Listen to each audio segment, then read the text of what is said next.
Cinema शौकीन सबका स्वागत करता है। आज हम बात करने वाले हैं असैसिन्स के बारे में। ये कहानी है दो कातिलों की और ये कातिल दुनिया के सबसे सर्वश्रेष्ठ कातिल है। इन दोनों में सबसे बेहतरीन कातिल है रॉबर्ट, जो अब रिटायर होने की सोच रहा है क्योंकि कुछ समय पहले उसने अपने ही गुरु और दोस्त को मारा था जिसका नाम था निकोलाई, और उसने उसे इसलिए मारा था ताकि वो नंबर 1 बन सके और उसे उसके लिए ढेर सारे पैसे भी मिले। लेकिन अब रॉबर्ट कैसे भी रिटायर होना चाहता है। और दूसरा कातिल है मिगेल। मिगेल बहुत ही जोशीला है और वो कैसे भी रॉबर्ट को मारना चाहता है और वो पूरी दुनिया पे अपनी छाप छोड़ना चाहता है। कहानी की शुरुआत होती है और हमें एक फ्लैशबैक देखने को मिलता है जब एक बैंक से निकोलाई बाहर आ रहा होता है। उसी वक्त रॉबर्ट उसे गोली मार देता है। फिर कहानी चली आती है वर्तमान समय में और हम रॉबर्ट को देखते हैं जिसके पास अभी उसका नया शिकार है जिसे वो लेकर के एक वीरान जगह पे जा रहा है। लेकिन वो आदमी अब बहुत ही ज्यादा डर चुका है और कहता है कि मैं ऐसे नहीं मर सकता और मैं ऐसे नहीं मरना चाहता। मेरे पास बाल बच्चे हैं और मैं पारिवारिक आदमी हूँ। और इतना कहने के बाद वो अपने आप को आश्वासन देने लगता है और कहता है कि अगर तुम मुझे नहीं मारते तब कोई और कातिल मुझे मार देता। और इतना कहने के बाद वो रोने लगता है। फिर वो रॉबर्ट से कहता है कि मैं ऐसे नहीं मर सकता, इसीलिए क्या तुम अपनी बंदूक मुझे दे सकते हो। और मैं मरते समय एक बहादुरी का काम करना चाहता हूँ और मैं अपनी जान खुद लेना चाहता हूँ। और इस बात को सुनने के बाद रॉबर्ट उसे बंदूक दे देता है और वो पीछे चला जाता है। लेकिन रॉबर्ट जानता है कि आदमी कितना ज्यादा डरा हुआ है और ये बिल्कुल भी नहीं मरना चाहता। लेकिन उस आदमी को ना चाहते हुए भी अपने आप को गोली मारना पड़ता है क्योंकि वो जानता था कि अगर वो अपने आप को नहीं मारता तब रॉबर्ट उसे मार देता। और यहाँ पे हम रॉबर्ट के चेहरे पे देखते हैं कि अब वो इस काम से तंग आ चुका है और वो लोगों को नहीं मारना चाहता। और अब रॉबर्ट इसी के बारे में सोच रहा होता है। तभी जिस आदमी ने इसे कॉन्ट्रैक्ट दिया था उसका संदेश आता है कि क्या रॉबर्ट ने अपना काम पूरा कर लिया। और रॉबर्ट कहता है कि हाँ। और इतना कहने के बाद वो कहता है कि वो संन्यास लेना चाहता है। तब इस बात को सुनने के बाद वो कॉन्ट्रैक्टर कहता है कि तुम्हारे लिए एक और बढ़िया काम है और इस काम के लिए तुम्हें $2 लाख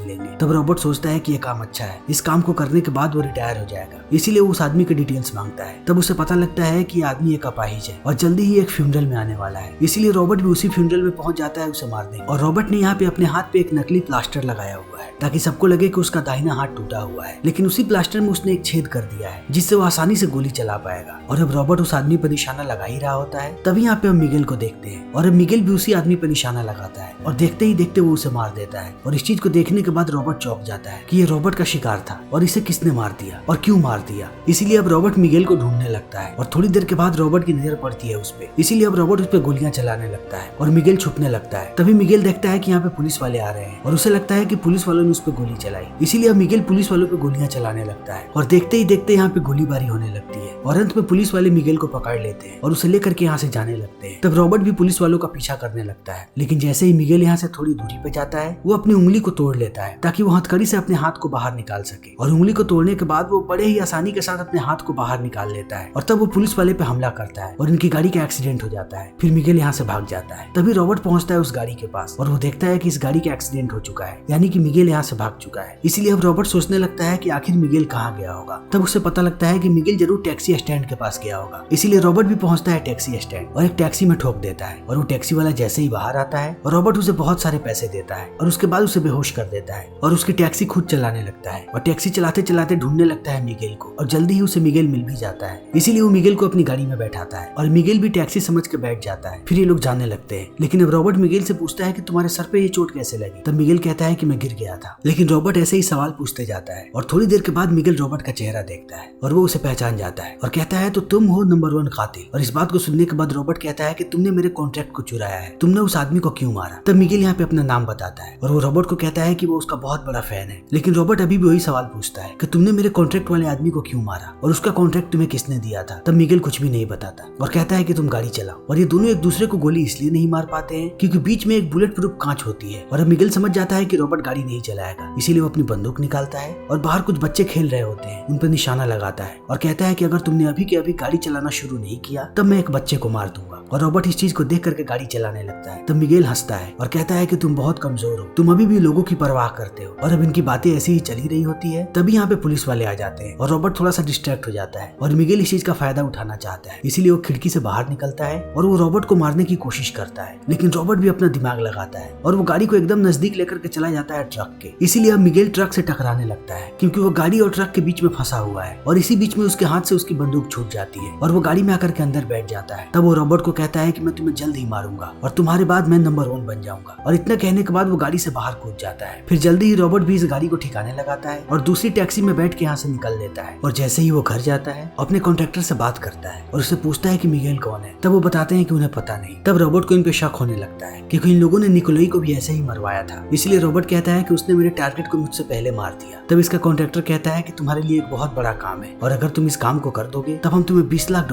देंगे। और इस बात को सुनते ही रोबोट कहता है कि यही सही मौका है। इतने सारे पैसे मिलने के बाद वो गायब हो जाएगा। तब वो टारगेट के बारे में पूछता है। तब वो लोग बताते हैं कि उन्हें उसका नाम तक पता नहीं है। उन्हें बस इतना पता है कि वो एक सर्विलेंस एक्सपर्ट है और कल मैरियट होटल में 4 लोग आ रहे हैं जो उससे एक फ्लॉपी ड्राइव खरीदने वाले हैं जिसमें कुछ गुप्त जानकारियां हैं और हम चाहते हैं कि तुम उसे मारो और वो फ्लॉपी ड्राइव हमारे लिए लेकर के आओ। और रॉबर्ट भी इस काम को करने के लिए मान जाता है। तभी हम उस सर्विलेंस एक्सपर्ट को देखते हैं और ये एक लड़की है जिसका नाम है इलेक्ट्रा। और इलेक्ट्रा जहाँ रहती है उसने वहाँ आसपास हर जगह कैमरा लगा रखा है और वो सारे लोगों पर नजर रखती है। और यहीं से वो एक डील करती है कि उसे होटल में कितने बजे आना है। और जैसे ही उसकी डील पक्की होती है इलेक्ट्रा होटल पहुंच जाती है। तभी हम रॉबर्ट को देखते हैं और अब वो भी होटल पहुंच चुका है। तभी हम इलेक्ट्रा को देखते हैं जो उन सारे खरीदारों को गाइड कर रही होती है और उन्हें बताती है कि पूरी जानकारी उसके पास है और ये लोग जैसे जैसे पैसे भेजेंगे वैसे वैसे इलेक्ट्रा जानकारियां भेजती रहे। तब ये लोग पूछते हैं कि आखिर हम तुम्हें कैसे पैसे भेजें। तब इलेक्ट्रा कहती है कि अपनी एयर कंडीशनिंग वाले बॉक्स को देखो और वहाँ पे तुम्हें एक मशीन मिलेगी, उस पे पैसे रख दो। और अभी लोग $10-10 हजार वहाँ पे रखने लगते हैं और मशीन के द्वारा वो पैसे इलेक्ट्रा के पास पहुंच जाते हैं। तब वो धीरे धीरे करके जानकारियां भेजने लगती है। तभी इन चारों लोगों को पेजर की आवाज सुनाई पड़ती है और एक आदमी देखता है कि उसी के कोट की जेब में एक पेजर पड़ा हुआ है। और जैसे ही वो पेजर को उठाता है मिगेल अंदर आ जाता है और वो इन चारों को मार देता है। तब हमें पता लगता है कि ये चारों इंटरपोल के लोग थे और मिगेल को भी इनके बारे में जानकारी थी। इसीलिए अब मिगेल इन्हें मारता है और तुरंत इलेक्ट्रा को ये बात पता लग जाती है। इसीलिए इलेक्ट्रा वहीं से सारी जानकारियों को डिलीट करने लगती है और इनके सिस्टम में कुछ नहीं बचता। इसी बीच मिगेल बात करने लगता है इलेक्ट्रा से और कहता है कि तुम मुझसे ज्यादा दूर नहीं भाग पाओगी, इसीलिए वो डिस्क लेकर के मेरे पास आ जाओ। और इस बात को सुनने के बाद अब इलेक्ट्रा यहाँ से भागी रही होती है। तभी उसके दरवाजे पर रॉबर्ट आ जाता है और रॉबर्ट को देखने के बाद वो डर जाती है और मिगेल को भी पता लग जाता है कि रॉबर्ट यहीं पे है। इसीलिए अब मिगेल रॉबर्ट का मजाक बनाने लगता है और कहता है कि तुम एक बार फिर से मेरे रास्ते में आ गए। और अब यहाँ पे रॉबर्ट को शक होने लगता है कि आखिर मिगेल को ये जानकारी कैसे मिली और वो यहाँ कैसे आ गया। इसीलिए अब रॉबर्ट अपना प्लान बदल लेता है और वो निश्चय करता है कि वो इलेक्ट्रा को नहीं मारेगा। लेकिन अब मिगेल को ये सारी बातें पता लग चुकी है कि रॉबर्ट वहीं पे है। इसलिए वो रॉबर्ट को उकसाने लगता है और कहता है कि उस लड़की को मार दो और अपना कॉन्ट्रैक्ट पूरा करो। लेकिन रॉबर्ट इस लड़की को नहीं मारता और उसे लेकर के यहाँ से निकल जाता है। तभी इसके कमरे में मिगेल आता है और वो चारों तरफ सामान ढूंढने लगता है और वो बहुत सारी फ्लॉपीज को चेक करता है लेकिन सारी की सारी फ्लॉपीज खाली होती है। तभी उसे यहाँ पे एक तस्वीर मिलती है और इस तस्वीर में इलेक्ट्रा की बिल्ली होती है। लेकिन इसी तस्वीर में मिगेल को एक टावर भी नजर आता है और वो समझ जाता है कि ये तस्वीर कहाँ खींची गई है। तभी हम रॉबर्ट को देखते हैं जो इलेक्ट्रा को लेकर के यहाँ से जा रहा होता है और पार्किंग से ये लोग इलेक्ट्रा की गाड़ी लेते हैं और रॉबर्ट इलेक्ट्रा को कहता है कि तुम ही गाड़ी चलाओ। लेकिन जैसे ही ये लोग आधे रास्ते में पहुंचते हैं इलेक्ट्रा अपनी गाड़ी को ठोक देती है और ऐसी जगह पर कार को लगाती है कि रॉबर्ट के साइड का गेट ना खुले। और इतना करने के बाद वो अपनी बिल्ली को लेकर के भागने लगती है लेकिन वो जैसे ही बस में चढ़ती है उसकी बिल्ली नीचे रह जाती है। इसीलिए अब रॉबर्ट उस बिल्ली को उठा लेता है और इलेक्ट्रा यहाँ से भाग जाती है। और अब रॉबर्ट को कैसे भी पता लगाना है कि इलेक्ट्रा कहाँ रहती है, इसीलिए वो इस बिल्ली को लेकर के जाता है पेट शॉप में और उसे पता लग जाता है इलेक्ट्रा का एड्रेस। तभी हम मिगेल को देखते हैं जो इलेक्ट्रा के घर पे पहुंच चुका है और अब इलेक्ट्रा जैसे ही अपने घर के अंदर दाखिल होती है और वो अपनी चीजों को समेट रही होती है तभी वो कैमरे में देखती है कि मिगेल यहाँ पे आ चुका है और उसने उसके एक पड़ोसी को मार दिया। इसीलिए वो डर जाती है। तभी यहाँ पे रॉबर्ट आ जाता है और रॉबर्ट इलेक्ट्रा को कहता है कि अगर जिंदा रहना है तब मैं जैसा कहता हूँ वैसा कर। तब इलेक्ट्रा कहती है कि क्या तुम मुझे नहीं मारना चाहते। तब रॉबर्ट कहता है कि अगर मैं तुम्हें मारना चाहता तब तुम अभी तक जिंदा नहीं रहती, इसीलिए अपनी बिल्ली को लो और पेट शॉप पे मेरा इंतजार करो, मैं तुमसे वहीं पे मिलूंगा। और इतना कहने के बाद वो इलेक्ट्रा को यहाँ से भगा देता है और रॉबर्ट हमला करने लगता है मिगेल पे। लेकिन इलेक्ट्रा यहाँ से जैसे ही बाहर जाती है वो अपने पड़ोसी को देखती है जिसके पति को मिगेल ने मार दिया है और अब इलेक्ट्रा को लगता है कि अगर ये घर के अंदर गई तब ये लोग उसे भी मार देंगे, इसीलिए वो भी उसके पीछे आने लगती है। तब तक इन दोनों के बीच गोलीबारी हो रही होती है। तभी यहाँ पे दोनों लड़कियां आ जाती है और रॉबर्ट इलेक्ट्रा को पकड़ लेता है और कहता है कि मैंने तुम्हें यहाँ से जाने के लिए कहा था। तभी हम मिगेल को देखते हैं जो उस लड़की को मार देता है। तब रॉबर्ट इलेक्ट्रा को कहता है कि यहाँ से बाहर निकलो और इतना कहने के बाद वो यहाँ की गैस लाइन की पाइप निकाल देता है और बाहर निकलने के बाद गोली चलाता है। लेकिन मिगेल भी इस चीज को देख लेता है, इसीलिए वो खिड़की के पास चला जाता है और जब धमाका होता है तब वो जा करके बाहर गिरता है और मिगेल एक बार फिर से बच जाता है। लेकिन अब रॉबर्ट इलेक्ट्रा को लेकर के अपने घर पे जाता है। तभी हम मिगेल को देखते हैं जो कॉन्ट्रैक्टर से बात कर रहा होता है और वो कॉन्ट्रैक्टर से कहता है कि मैंने बायर्स को मार दिया। तब वो पूछते हैं कि क्या वो डिस्क तुम्हारे पास है। तब मिगेल कहता है कि नहीं, वो रॉबर्ट के पास है। और इस बात को सुनते ही वो लोग कहते हैं कि इस कॉन्ट्रैक्ट को यहीं पे खारिज किया जाता है और अब तुम्हें कुछ नहीं मिलेगा। और इस चीज को देख करके मिगेल गुस्सा होने लगता है। तभी हम रॉबर्ट को देखते हैं जो कॉन्ट्रैक्टर से बात करता है और कहता है कि मेरे पास वो डिस्क है। और वो लोग कहते हैं कि तुम्हें तुम्हारे पैसे कैसे चाहिए। तब रॉबर्ट कहता है कि मुझे कैश भी चाहिए। फिर वो लोग एक लोकेशन बताते हैं और कहते हैं कि कल तुम्हारे पैसे तुम्हें मिल जाएंगे। लेकिन अब इलेक्ट्रा को रॉबर्ट पे विश्वास हो चुका है और रॉबर्ट यहाँ पे इलेक्ट्रा को कहता है कि तुम बिस्तर पे सो सकती हो, मैं नीचे सो जाऊंगा। और इसी तरीके से जब ये लोग रात में सोए होते हैं तब रॉबर्ट इलेक्ट्रा से पूछता है कि तुमने ये सब क्यों किया और तुम पहले क्या करती थी। तब वो बताती है कि वो एक सर्विलेंस एक्सपर्ट थी और उसका ना ही कोई नाम था और ना ही कोई पता, लेकिन आज उसे बहुत सारे पैसे मिलने वाले थे जिसे लेकर के वो देश छोड़ देती और एक बिल्ला भी खरीदती अपनी बिल्ली के लिए। तब इन बातों को सुनने के बाद रॉबर्ट कहता है कि क्या तुम $1 मिलियन कमाना चाहती हो। और अब इलेक्ट्रा सोच में पड़ जाती है और कहती है कि मुझे क्या करना पड़ेगा। तब रॉबर्ट उसे प्लान बताता है और अगले दिन ये लोग पहुंचते हैं लोकेशन पे। तब रॉबर्ट इलेक्ट्रा से वो डिस्क लेता है और एक ट्रेन के अंदर चला जाता है और वो इलेक्ट्रा को ट्रेन का पीछा करने के लिए कहता है। फिर स्टेशन पे जाने के बाद वो एक लैपटॉप के साथ डिस्क देता है और वो आदमी रॉबर्ट को पैसे दे देता है और रॉबर्ट पैसे लेकर के ट्रेन में बैठ जाता है और ट्रेन चलने लगती है। लेकिन जैसे ही ये ट्रेन थोड़ी दूरी पे जाती है रॉबर्ट वैकम करके इस ट्रेन को रोक देता है और बीच रास्ते में ही गेट खोल करके कूद जाता है और 2-3 बिल्डिंगों से होता हुआ नीचे आ जाता है। तभी हम एक आदमी को देखते हैं जो ट्रेन के अंदर रॉबर्ट पे नजर रख रहा था और अब नीचे आते ही रॉबर्ट को इलेक्ट्रा मिल जाती है, इसीलिए वो गाड़ी में बैठ जाता है और ये दोनों बहुत खुश होते हैं। लेकिन रॉबर्ट जैसे ही पैसों को देखता है उसे शक हो जाता है, इसीलिए वो पैसों को डस्टबिन में फेंकता है और इलेक्ट्रा को कहता है कि गाड़ी तेज चलाओ। और अब इनकी गाड़ी जैसे ही थोड़ी आगे निकलती है उस डस्टबिन में एक बड़ा सा ब्लास्ट होता है, यानी कि उस ब्रीफ केस में एक बॉम्ब था और उस बॉम्ब की मदद से ये लोग रॉबर्ट को मारना चाहते थे। और अब इस चीज को देखने के बाद रॉबर्ट बहुत गुस्से में है, इसीलिए वो इलेक्ट्रा को कहता है कि पैसे भी गए और उसके साथ साथ वो डिस्क भी चला गया। तब इलेक्ट्रा हंसने लगती है और कहती है कि डिस्क अभी भी हमारे पास है। और तब इलेक्ट्रा बताती है कि उसने डिस्क को बदल दिया था क्योंकि उसे लग रहा था कि जरूर कुछ गड़बड़ होने वाला है। तब इस बात को सुनने के बाद रॉबर्ट हंसने लगता है और कहता है कि तुम बहुत शातिर हो। फिर थोड़ी दूर जाने के बाद ये लोग अपनी गाड़ी को रोकते हैं और रॉबर्ट कॉन्ट्रैक्टर से बात करने लगता है और कहता है कि तुम लोगों ने मुझे मारने की कोशिश की और मुझे पता था कि ऐसा कुछ होने वाला है, इसीलिए मैंने डिस्क को बदल दिया था और अभी भी वो डिस्क मेरे पास है। तब वो लोग कहते हैं कि तुम क्या चाहते हो। तब रॉबर्ट कहता है कि मुझे अब 10 गुना ज्यादा पैसे चाहिए, मुझे $2 करोड़ चाहिए और अगर तुम्हें डिस्क चाहिए तो इतने पैसे तुम्हें एक बैंक अकाउंट में ट्रांसफर करना पड़ेगा क्योंकि अब मैं कैश नहीं ले सकता। और थोड़ी देर सोचने के बाद वो लोग मान जाते हैं और वो रॉबर्ट से अकाउंट नंबर मांगते हैं। तब रॉबर्ट प्योर्तो रिको का एक अकाउंट नंबर देता है और वो लोग बताते हैं कि कल तक तुम्हारे अकाउंट में सारे पैसे ट्रांसफर हो जाएंगे। और अब इस बात को सुनने के बाद इलेक्ट्रा हैरान रह जाती है और कहती है कि $2 करोड़,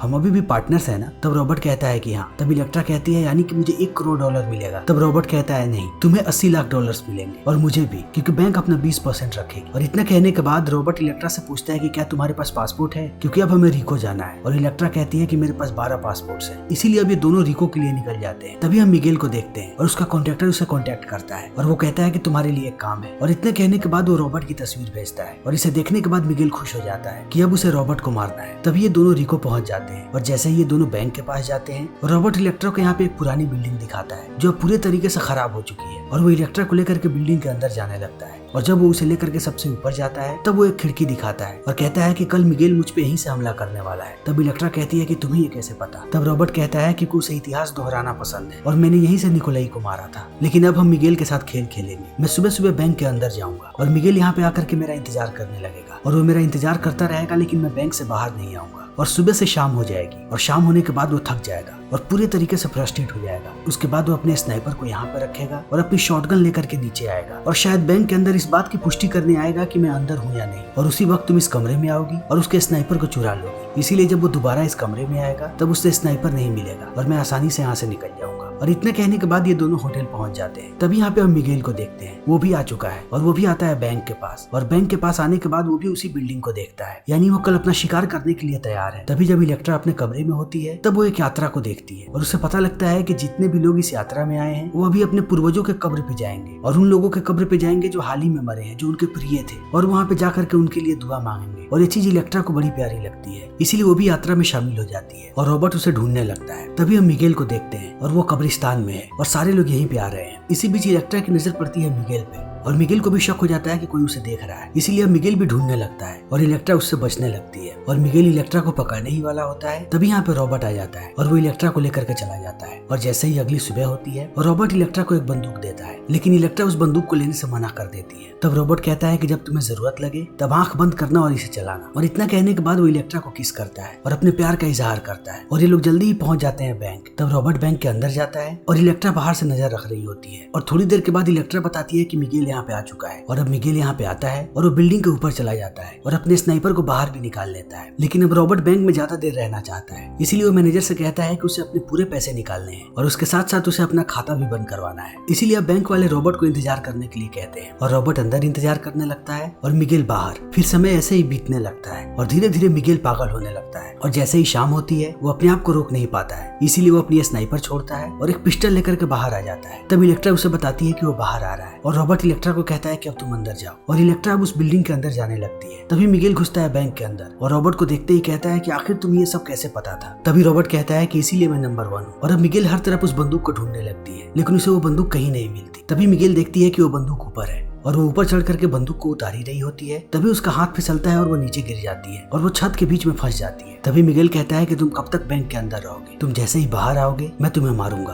और इतना कहने के बाद वो बाहर जाने लगता है लेकिन इलेक्ट्रा अभी भी छत के बीच में फंसी हुई है और अब मिगेल ऊपर चढ़ने लगता है। तभी इलेक्ट्रा अपने आप को निकाल लेती है। तब तक मिगेल कमरे में दाखिल हो चुका होता है और अब रॉबर्ट को भी पैसे मिल जाते हैं और पैसे के साथ यहाँ का मैनेजर कहता है कि हमें कहा गया था कि पैसे देते समय तुमसे कुछ लेना है। और इस बात को सुनते ही रॉबर्ट उसे डिस्क दे देता है। तब वो बाहर आने लगता है लेकिन बाहर आते समय वो इलेक्ट्रा से पूछता है कि सब ठीक है ना और क्या तुम्हें वो बंदूक मिल चुकी है। लेकिन इलेक्ट्रा कोई भी जवाब नहीं देती क्योंकि अभी वो उसी कमरे में छुपी है जिस कमरे में मिगेल है। इसीलिए अब रॉबर्ट बाहर आ जाता है और वो जैसे ही बाहर आता है वो मिगेल को देखता है कि वो एकदम मिगेल के निशाने पे है। फिर मिगेल कहता है कि अब मैं तुम्हें मारने वाला हूँ और इलेक्ट्रा इस बात को सुन लेती है। इसीलिए वो अपनी बंदूक निकालती है और मिगेल पे 2 गोलियां चलाती है। इसीलिए अब मिगेल नीचे गिर जाता है। तब तक रॉबर्ट भी दौड़ करके इस बिल्डिंग में आने लगता है और रॉबर्ट भागता हुआ पहुंचता है इलेक्ट्रा के पास और ये लोग यहाँ से निकलने लगते हैं लेकिन मिगेल इनके ऊपर ही होता है। इसीलिए मिगेल के हाथों से खून की जैसे ही 2 बूंदे गिरती हैं रॉबर्ट के कंधे पे, इलेक्ट्रा उसे देख लेती है और वो जैसे ही रॉबर्ट को बताती है रॉबर्ट मिगेल पे गोली चला देता है और अब मिगेल अधमरा होकर के नीचे गिर जाता है। और अब रॉबर्ट जैसे ही मिगेल के पास जाने वाला होता है तभी यहाँ पे आता है निकोलाई और निकोलाई को देखने के बाद रॉबर्ट चौंक जाता है और कहता है कि तुम्हें तो मैंने मार दिया था। तब रॉबर्ट कहता है कि मुझे पता था कि तुम मुझे कैसे मारने वाले हो क्योंकि तुम मेरे ही शागिर्द हो, इसीलिए मैंने अपने सीने पे एक लोहा लगा लिया था और मैं तुम्हारी गोलियों से बच गया। तब इन बातों को सुनने के बाद रॉबर्ट कहता है कि आखिर तुमने ऐसा क्यों किया। तब निकोलाई कहता है क्योंकि मैं कानून की नजर में मरना चाहता था और फिर मैं शांति की जिंदगी जी सकता था। लेकिन फिर मुझे पता चला कि इस डिस्क में सारी जानकारियां हैं और मैंने जितने भी काले कारनामे किए हैं उन सब का काला चिट्ठा है इसमें, इसीलिए मैं अभी भी फंस सकता हूँ। फिर मैंने ये सारी चाल चली और मैंने तुम्हें मिगेल के पीछे लगाया और मिगेल को तुम्हारे पीछे लगाया और तुम लोग मेरे लिए इतने सारे पैसे भी ले आए, इसीलिए अब मैं तुम दोनों को मारूंगा, डिस्क लूंगा और पैसे को लूंगा और गायब हो जाऊंगा। और इन सारी बातों को अब मिगेल सुन लेता है। इसीलिए निकोलाई जैसे ही मिगेल को मारने जाता है मिगेल उस पर अंधाधुंध गोलियां चलाने लगता है और रॉबर्ट भी निकोलाई पे गोलियां चलाने लगता है और निकोलाई की मृत्यु हो जाती है। कहता है कि मेरी तुमसे कोई दुश्मनी नहीं है, तुम अभी भी चाहो तो यहाँ से जा सकते हो और अब मैं रिटायर होने वाला हूँ। तब मिगेल कहता है लेकिन तुम्हारे रिटायर होने के बाद भी तुम ही नंबर 1 रहोगे और रॉबर्ट कहता है कि ये तो है। और इतना कहने के बाद वो जाने लगता है। तभी मिगेल उस पर निशाना लगा लेता है और इलेक्ट्रा इस चीज को देख लेती है, इसीलिए वो चश्मा पहन लेती है और इलेक्ट्रा के चश्मे में रॉबर्ट को दिख जाता है कि मिगेल कहाँ पे है। इसीलिए रॉबर्ट एक बार फिर से अपना शानदार निशाना लगाता है और वो मिगेल का खात्मा कर देता है और अब इलेक्ट्रा सारे पैसों को उठा लेती है और ये दोनों यहाँ से निकल जाते हैं और इसी के साथ ये फिल्म यहीं पे खत्म हो जाती है। तो दोस्तों हमारी आज की ये वीडियो यहीं पे खत्म होती है। अगर आपको हमारी ये वीडियो पसंद आई हो तो इसे लाइक करें, शेयर करें और चैनल को सब्सक्राइब करें। Thank you.